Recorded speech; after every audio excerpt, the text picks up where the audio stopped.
welcome to today's roadcast.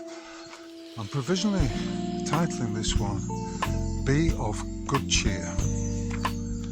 If you're from Britain, you will know that the expression cheers is very widely used, whether it be just as a general acknowledgement or a greeting, or as a sort of thank you, or whether it be someone raising their glass and wishing another all the best. Cheers is a widely used expression. So that's why I'm entitling it Be of Good Cheer. In the 19th century, Robert Louis Stevenson, in his Apology for Idlers, wrote, "There is no duty we so much underrate as the duty of being happy." And that is the subject, largely speaking, for today's roadcast. Before I dig down into the subject matter, I'd like to begin by thanking each and every one of those who has chucked a few quid into the Rogue coffers by way of the Buy Me a Coffee button, and or taken out a Substack paid subscription to my pages. Thank you very much. It is truly appreciated. If you're watching this on YouTube, then please like, comment and share it as widely as you are able, because due to the usual issues with the algorithms, my content is being suppressed. No surprise there, you might say. So, to get back to this issue of good cheer, let us not forget that in the Declaration of Independence, the compilers, who, as far as I'm concerned, were men of good standing and decent morality, who were well aware of the dangers of inversion, had it enshrined that one of the rights of man is the pursuit of happiness. And it is a greatly underestimated aspect of our lives. You know, when I was growing up, there was an expression, "Cheer up, lad, it may never happen." You know, and I was brought up in a region in the north where it's common to call people love, whether they are male or female. It's an epithet that people use when they greet each other or when they have any kind of social interaction. And it's much underappreciated, because really, how could you be more respectful and more empathetic than to call someone else love, even if they're a stranger to you? And of course, one of the aspects of being from the north is the sense of humour. Some 25 years ago, I was travelling around India, Nepal, before that Thailand and Australia. And at the time, I was seriously considering whether or not I should emigrate. And I mulled it over. I mean, I really thought about it, I really considered it, particularly as there was an opportunity for me to move to the Himalaya. But in the end, there were a number of signs that pointed me back, that brought me home.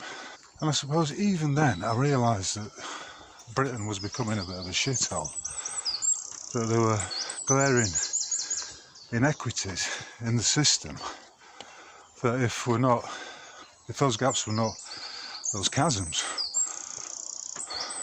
were not closed, we would be in trouble. And in the last roadcast, I posited the view that we may well be, if we're not already in it, we may well be heading towards a civil war. One of the aspects of being here in the realm right now is that it's very easy to ridicule all those satanic and Freemasonic sorcerers whose business is to bend the news, to bend the reality and thus shape the perceptions of the masses. And of course they use lies to do this. And so it's very easy to take the piss, to mock them by simply pointing out the truth of any given subject.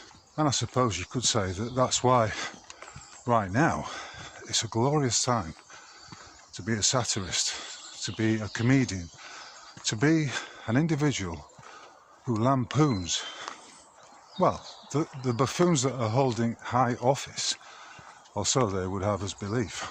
And right now, perhaps the prince of the buffoons, and there's an awful lot to choose from, is Sir Queer Starling, as some are calling him. He's easily lampooned, as is his sidekick, the notoriously arrogant and extremely foolish Ed Miliband. But there are other characters as well, and these individuals are being lampooned on a daily basis, and so it should be, because is it not the case that to be light-hearted is simply to be light of soul? Is it not the case that light dispels the darkness, and also that the opposite of light is heavy? And as I walk through these woods, any heaviness that I've been carrying around tends to lift, just as it is doing now in this lush green environment. All these psychological manipulations, all these absurdities and these tyrannical diktats that are flowing from whichever government in the world you wish to analyse, but no more so than the criminal government of the United Kingdom, then it behoves us as cheerful individuals who are here and capable of being light of heart. Those of us that have a sense of humour will laugh in the face of the absurdity. And of course there's nothing more dislikable to those who would presume to control us than for us to laugh in their faces, to take the piss, to lampoon them. And so let's just consider, before we go any further, what we talk about when we're talking about lampooning, mocking, or quite simply taking the piss. We're talking about what some may term to be a spiritual quality. The sense of humour is a spiritual quality. Mockery is needed right now, and the more mockery there is, I would say that is as a direct consequence of the tyranny. So for those with a sense of humour, the more tyrannical it gets, the more we are inclined to mock it, to make light of it. And sometimes, that takes a big effort because of the heaviness of the financial tyranny, the geopolitical bullshit, and each and every fucking fraud that's being operated against us is manifestly part of what is an inversion of the truth. So everything has been reversed, turned upside down, and is being presented to us back to front, almost as though it is a photo negative of reality. The ancient Britons had a saying, the truth against the world. And if the world is full of lies, why should you go along with it?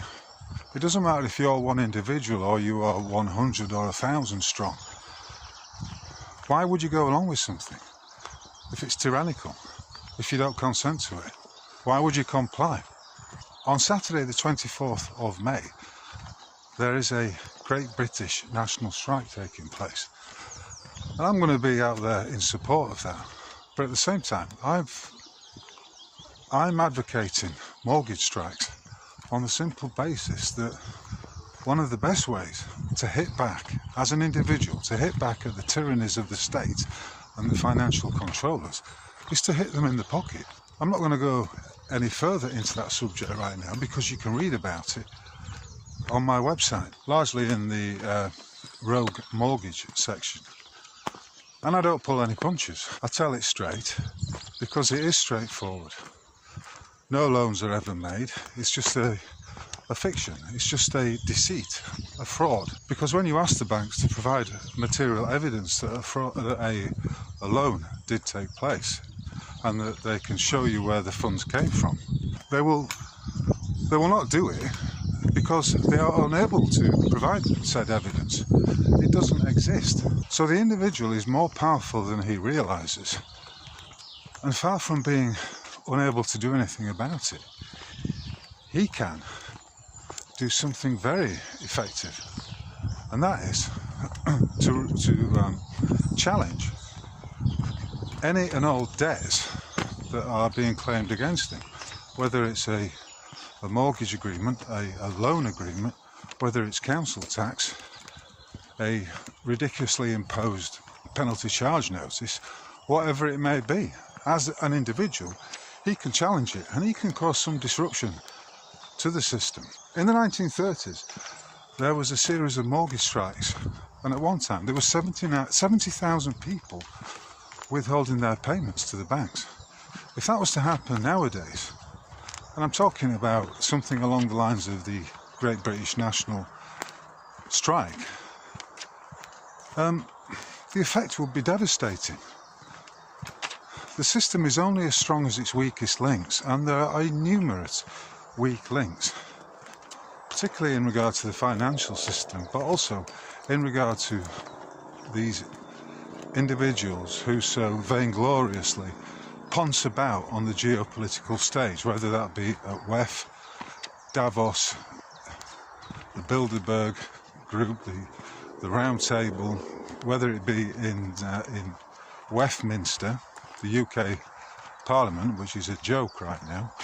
These individuals are all actors, and they've got nothing to back up. They have no intellect, nor any real knowledge of exactly what the nature of this realm is in which they find themselves. So they are there to be shot at, metaphorically speaking. Another quote from Robert Louis Stevenson is this: "Our business in life is not to succeed, but to continue to fail in good spirits."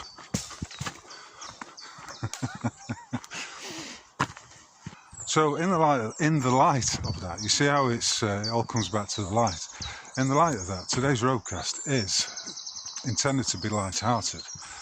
I will be lampooning one or two characters, and I will be pointing out one or two facts regarding this sense of humour we have, and this tendency that exists amongst all English-speaking nations, this tendency to take the piss of those who would attempt to lord it over us.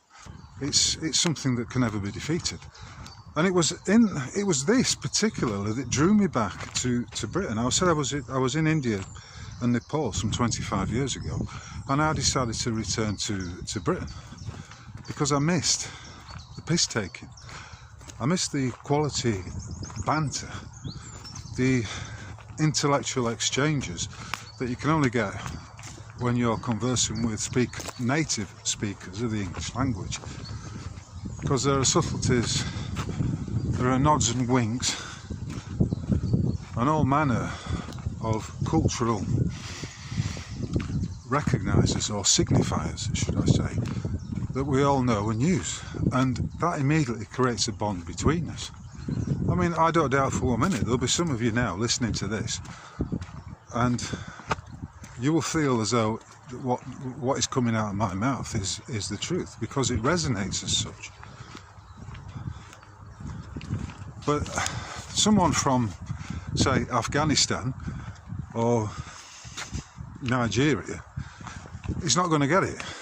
They're not going to get the cadences of the various nuances and cadences of the language and exactly what is being communicated, whether it be a cultural reference or some other aspects of British tradition. They're never going to be able to get it. They're never going to be able to understand it, just as they would never be able to understand what the common law is, because it is completely alien to their experience. I mean, how many people do you know who would, when they heard it, the golden rule, do unto others as you would have them do unto you, would instantly recognise it and agree with it. Most people do, in my experience. But you tell that to a foreigner, to an immigrant, he would have absolutely no idea what you're on about. Here is a quotation from 1 Corinthians 3:18, which is particularly pertinent right now. Let no man deceive himself. If any man among you seemeth to be wise in this world, let him become a fool, that he may be wise. When we look at the geopolitical world, and I'm going to focus this morning just on that of the UK so-called government, we see that they are all not only deceiving themselves, but because of their position, because of the office they hold, and the vast propaganda machine that is behind them, they are deceiving millions of people, not just themselves. If you follow that quotation to its logical outcome, it's saying that, well, if a fool is a fool, let him be a fool in the hope, not so much the expectation, that one day he will become wise. Personally speaking, I find that to be a maxim. I find it to be true, because in the past I have engaged in actions that were, on reflection, foolish. They were mistakes.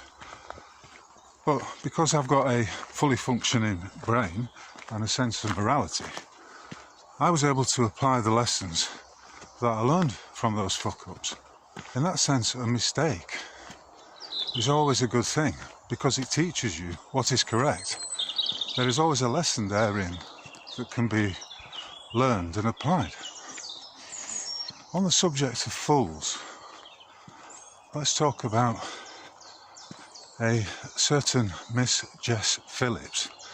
I didn't know her name. I had to look it up because I tend to stay away from the geopolitical circus as much as I can, because invariably I find it's all very it's all anathema to me, because I can't stand listening to liars. I can't stand listening to the deluded, the moronic, and anyone really who is behaving in a foolish way. I don't suffer fools gladly, I suppose would be the most succinct way of putting that. Now, Jess Phillips is an MP for a constituency in Birmingham, and interestingly, she was appointed as Parliamentary Under-Secretary of State in the Home Office on the 9th of July last year. That's her position within the government. She stated that said position included a responsibility for safeguarding and violence against women and girls. The wording's interesting, because you could read that as if she's advocating violence on women against girls. Violence against women and girls. But on the face of it, her job then is to protect the interests, the well-being of women and girls. But she has a massive conflict of interest insofar as her position in government, her election, is dependent upon block votes of Pakistani Muslims. In other words, in exchange for certain favours that are currently being applied to that particularly privileged class, namely the Mohammedan. And because of that conflict of interest, and because that she would wish to naturally protect her electorate, those who have voted her in, then it logically follows that, being a deceiver, she would resist and reject the calls for a national inquiry into the grooming gang. I mean, grooming gang's probably too gentle a term for it. I'm talking about these rape gangs of Pakistani Muslims that have been targeting young British white girls. That's what she's covering up. So what we've got there is a classic example of an inversion, that Jess Phillips is not there to protect the rights, the privileges and and stand up for the well-being of women and girls. It's just a charade, a deception. Because her role, going by her various, by these conflicts of interest, is to protect the rights or the granting of certain privileges, benefits and immunities to a protected class of people. Women and girls are not a protected class of people, at least as far as the reality goes in the convoluted, delusional mind of Jess Phillips. What I'm talking about here, in a broader sense, is of course the inversion that is all around us, wherein the opposite to what is being expressed in public is invariably the truth. And with this inversion of everything, whereby the truth is turned upside down, it's back to front, it's distorted in some kind of smoke and mirror operation, and it's upside down, then you may say that right now, and I can understand it, that the nation of Britain is completely fucked. However, let's not forget the expression, it's never over till the fat lady sings. And that is, you could say, well, that's just you being cheerful, that's just you being hopelessly optimistic. But I would say that that is simply me being cheerful, being in good spirits, making light of the dark. Because I don't believe that anything's over, that anything's gone too far. I mean, don't get me wrong, it's in a fucking hopeless state right now, but it's creaking. The whole system of tyranny is creaking, and it creaks because it is standing on a series of weak links.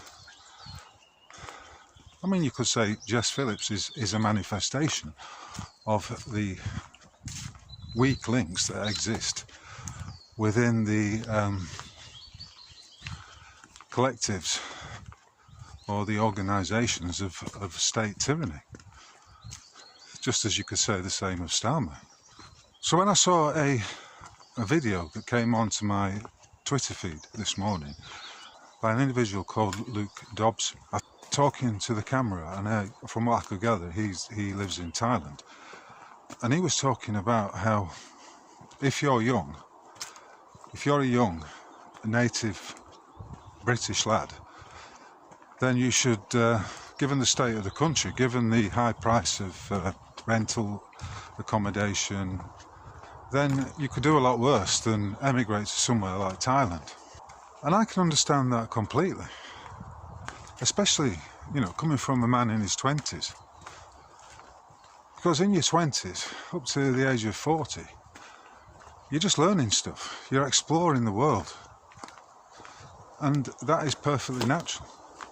And by the age of 40, you have the opportunity to put that which you have learned into practice. Everything up to the age of 40 is just learning. After 40 comes the application of wisdom. In other words, the application, putting into action that which you know to be correct, that which you know to be true. So he's going on about how Britain is fucked, and the best thing for any entrepreneurial, forward-thinking young man is to get out of the country, because he can live a better life abroad in a country like Thailand at a fraction of the cost. And I say, yeah, go for it. Fucking go for it. Learn what you have to learn. But don't be surprised if at some point you're drawn back to the country of your nativity, just like I was all those years ago. For there is something that runs rather deep inside us. I don't know whether it's in the DNA, but it certainly is part of this spiritual aspect by which I state that a sense of humour is essential. Down the years, throughout my 22,000 plus days in this realm, I have spent time with so-called religious men, whether they be vicars, priests, whether they were Buddhist monks, even the Dalai Lama. I did spend some time in the company of the Dalai Lama, not on my own, but with a number of Westerners and hundreds of native Tibetans. But that's another story for another time. Now, the Dalai Lama has got a sense of humour, but you could argue that he's trolling you, that he's part of these, I mean, he's a CIA asset and has been since the 1950s, by which I mean he's on the payroll of the CIA. So what I'm saying is that this ability to mock, this ridicule, goes two ways. Let's call them the Freemasonic sorcerers. Those, as I say, who are bending our minds and shaping the so-called reality of this realm. That they are also mocking us. I'll put a slide up which shows that. So here's an example of what I would say is mocking, a mockery of people. For the last 15 years, no, 17, 18, maybe longer period, the skies have been chemtrailed. It's a fact. Many people have pointed it out. They've provided the evidence, the various documentation that is connecting these actions to various companies who are spraying the skies with various heavy metals, toxins, and the rest of it, in order to, as they say, block out the sun, because we're in a position of we're in a dangerous position of global climate warming change, or whichever, however they're terming it these days. And so last week, the British government announced that it was spending £50 million on just such a project. I mean, they've been doing it for years and years, for decades, and they suddenly now, after denouncing anyone who pointed out to the spraying of the skies as a conspiracy theorist, they're now acknowledging it and saying, yeah, and we're completely out in the open about this, and here is the £50 million contract that has been awarded to this company to spray the skies. Now, whether or not they know it, at some level they are taking the piss, especially when you consider the acronym they use for this action, which is SATAN, S-A-T-A-N, Satan, which stands for Strategic Aerosol Transportation and Nucleation. It's the work of Satan. If that's not mockery, if that's not ridiculing, and if that's not trolling us, then what the fuck is? It's interesting that it's come about at this time. And how interesting also that, you know, there are various grants and schemes that you can dip into if you want to have solar panels installed on your roof. So you see what I mean? We've got to deal with, there's this trolling, there's this ridiculing aspect, but at the same time there's this fucking nonsensical contradiction that exists between these so-called government policies. You know, on the one hand they're promoting renewable energy, saying, yeah, get your solar panels fitted, save you know, pounds and pounds on, save hundreds of pounds on your electricity bill. And yet at the same time, they are dimming the skies.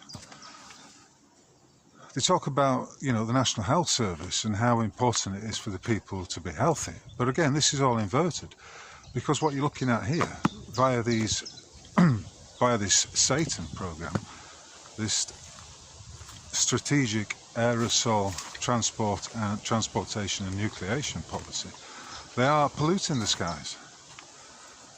They're turning the skies back to, say, the 1940s and 50s, when there was so much sulphur caused by the burning of coal in people's fires across many cities, towns and cities across Britain, that the light was blocked out. Hence the expression, you know, a London pea super. So effectively, they're looking to introduce a program that reverts these skies back to where they were back in the 1950s, when a lot of children developed rickets as a consequence of not getting enough vitamin D from the sunlight, which was blocked out by all this sulfuric pollution that existed via the various domestic and industrial chimneys across Britain. You know, and in that sense it's nonsensical. And because it's not based on the truth, then it's destined to fail. It's going to collapse under the weight of its own hubris, because it is literally bullshit. And it takes a special kind of fool to be able to front it up. And I think at this point we have to acknowledge that Ed Miliband is that designated character. You know, and all the while we have this ridiculous attempt to shut people down, to stop them from speaking out, to stop them from expressing their thoughts, to curtail man's right to freedom of speech. Last week I talked about Islamophobia, and you know, you've got the ADL, you've got terms like anti-Semitism as well, which are used immediately to shut down anyone who would wish to critique either the Talmudists or the Mohammedans. And as I said before, the truth does not fear examination. So why would it be that these agencies exist to defend Talmudism and Mohammedism? If they were expressions of the truth, they wouldn't need to be defended. And they certainly wouldn't fear examination. They wouldn't fear being critiqued. They would have no fear of individuals applying critical thinking to the subject. It's plainly stated. On that subject of censorship, here is a succinct quote by the legendary Mark Twain. Censorship is telling a man he can't have steak just because a baby can't chew it. Okay, I think we will end it there for today. All that remains for me to say is, if you've got this far, thank you very much for your attention. It's truly appreciated. If you are feeling appreciative yourself, and you're able to do so, then please consider chucking a few quid into the Rogue Mail coffers via the Buy Me a Coffee button, and or taking out a subscription at Substack. You'll find my page there at MOD 800. Today's roadcast has been on cheerfulness, being of good cheer in the face of the adversity, the absurdity and the sheer propaganda that is flooding out of every governmental orifice right now. The controllers are taking the piss, and who can blame them? But in the meantime, we are here and we can take the piss out of them, and there is far much more to mock them over than they have got to mock us with.